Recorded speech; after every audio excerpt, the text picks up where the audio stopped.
7. ஏழை எடுத்துக்கொள். எபேசியர் 6:13-18 வரை.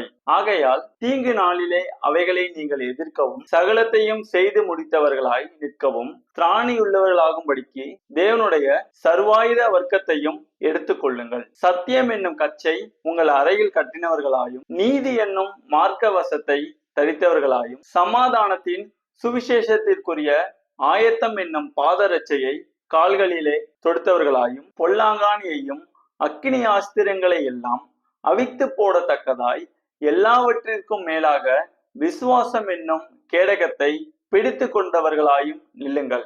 இரட்சண்யம் என்னும் தலைசீராவையும் தேவ வசனமாகிய ஆவியின் பட்டயத்தையும் எடுத்துக் கொள்ளுங்கள். எந்த சமயத்திலும் சகலவிதமான வேண்டுதலோடும் விண்ணப்பத்தோடும் ஆவியினாலே ஜெபம் பண்ணி அதன் பொருட்டு மிகுந்த மன உறுதியோடும் சகல பரிசுத்தவான்களுக்காகவும் பண்ணும் வேண்டுதலோடும் விழித்துக் கொள்ளுங்கள்.